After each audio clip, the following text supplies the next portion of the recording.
Hello बच्चों, क्या हाल चाल और सब बढ़िया। तो बच्चों आज हम देखेंगे mid term examination class 8 subject Hindi question paper जो है बच्चों वो हमारा इवनिंग शिफ्ट का है बच्चों। हमारा कौन सी शिफ्ट का बच्चों? Evening shift. और मैक्सिमम मार्क्स हमारे बच्चों 60 मार्क्स के पेपर है ये बच्चों। तो बच्चों ये जो पेपर है हमारा हिंदी का पेपर है और ये जो पेपर हुआ है बच्चों ये 25 सितंबर को हुआ है बच्चों। ठीक है बच्चों, तो चलिए अब इसको देखते हैं बच्चों पेपर को। पेपर कैसा था, इजी था या हार्ड था, ये हमें ज़रूर बताइएगा कमेंट करके। और हाँ, पूरी वीडियो को बहुत ही अच्छी तरीके से देखिएगा और लास्ट में हमें ज़रूर बताइएगा कि आपके कितने नंबर इस पेपर में आए हैं। ठीक है बच्चों, देखिए क्वेश्चन नंबर हमारा पहला गद्यांश का है बच्चों हमारा। ठीक है बच्चों, गद्यांश के अनुसार ढाबा संस्कृति किस भूभाग की है? उत्तर भारत की। अब इसका सेकंड का हो जाएगा बच्चों हमारा फास्ट फूड। सेकंड का क्या हो जाएगा बच्चों हमारा? Fast food. अब आगे देखिए बच्चों, इसमें ज़रूरी नहीं है जो बच्चों टिक हुआ आंसर वो बिल्कुल सही हो, क्योंकि जिस बच्चे ने ये पेपर कराया उसने ये टिक लगा रखे हैं।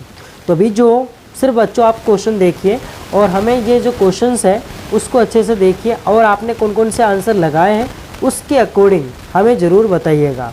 अब इसमें देखो, निम्नलिखित काव्यांश को ध्यानपूर्वक पढ़िए और पूछे गए प्रश्न के उत्तर लिखिए।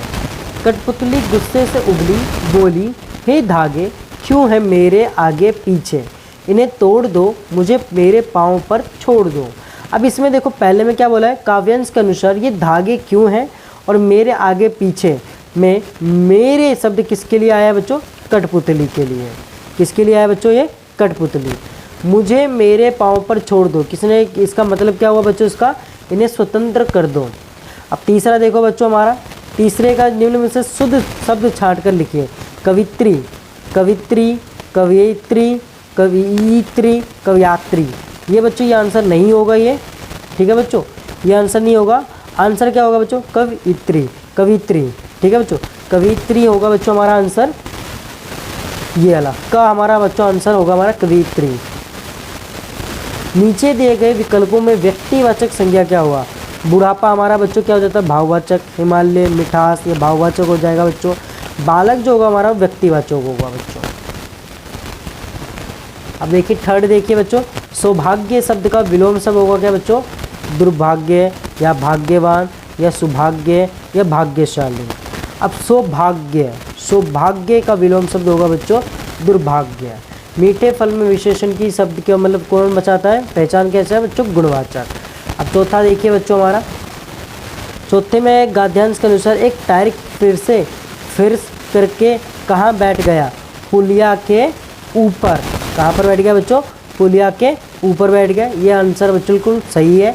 गद्यांश के अनुसार अगर बस स्पीड में होती तो क्या हो सकता था? उछलकर नाले में गिर जाती। ये बच्चों इसका आंसर सही है। अब देखिए बच्चों थर्ड हमारा, गद्यांश के अनुसार लेखक ने कंपनी के हिस्सेदार को किस भाव से देखा? श्रद्धा भाव से देखा। ये भी आंसर सही है। इसका का आंसर सही है बच्चों। पाँचवें का आंसर देखो बच्चों, इसमें पाँचवें का ये हमारा क्वेश्चन है और पाँचवें का पहला पार्ट, काव्यांश के अनुसार एक देश के धरती दूसरे देश को क्या बेचती है बच्चों? पानी बेचती है, सुगंध बेचती है, भाप बेचती है, बादल भेजती है। तो यहाँ पर बच्चों सुगंध भी हो सकता है आंसर, या हाँ सुगंध भी होगा बच्चों, क्योंकि सुगंध भेजती है।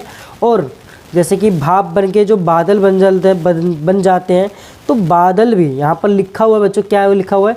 दूसरे देश को सुगंध भेजती है। तो इसका जो आंसर होगा बच्चों क्या होगा बच्चों?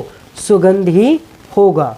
अब देखिए सेकंड का क्या होगा, काव्यांश के अनुसार एक देश को भाप दूसरे देश में क्या बन जाता है? पानी बन जाता है। बिल्कुल सही। भाप जो है वो क्या बन जाता है? भाप दूसरे देश में जाके बारिश की बूंदे, जिसे हम पानी कह सकते हैं बच्चों। काव्यांश में सुगंध शब्द किसके लिए, किस क्रिया का प्रयोग किया जाता है बच्चों?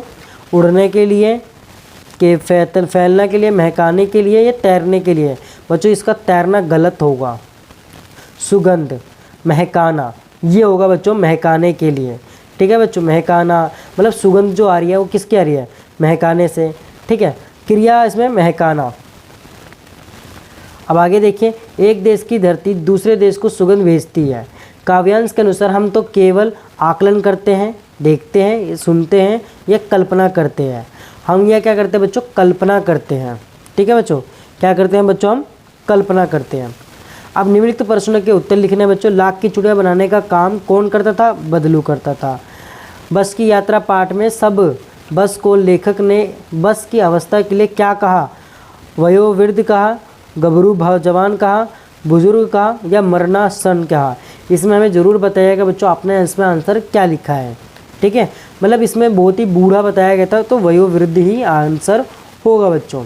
अब भगवान के डाके कविता के रचयिता कौन है, रामधारी सिंह दिनकर है, महादेवी वर्मा है या सुमित्रानंदन पंत है या मैथिली शरण गुप्त है। तो इसमें आपको ज़रूर बताइएगा हमें बच्चों इसका आंसर क्या होगा।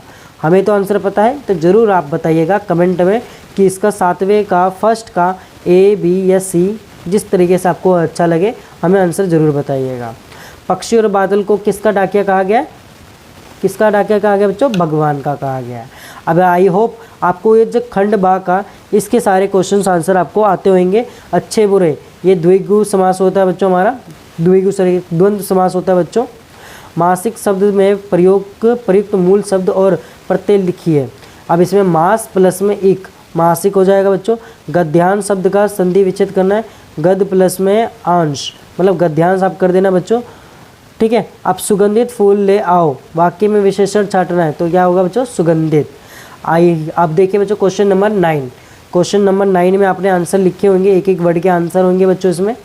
ठीक है बच्चों, आई होप आपके जो है ये जो क्वेश्चंस हैं आपने बहुत ही अच्छी तरीके से करे होंगे पेपर को, और हमें ज़रूर बताइएगा कि बच्चों आपके कितने नंबर बन रहे हैं।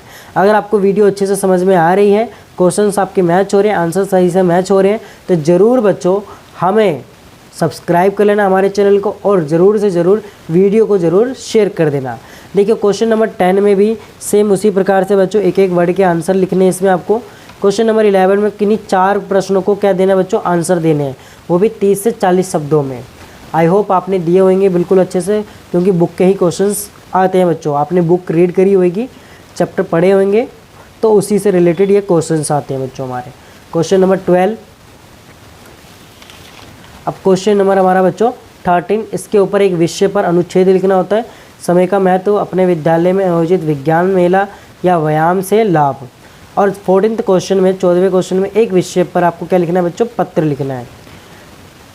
दिल्ली में ट्रैफिक जाम की समस्या का वर्णन करते हुए अपने मित्र को पत्र लिखना है बच्चों, या अपने क्षेत्र में गंदे पानी की आपूर्ति की समस्या की शिकायत करते हुए जल बोर्ड के अधिकारी को पत्र लिखना है।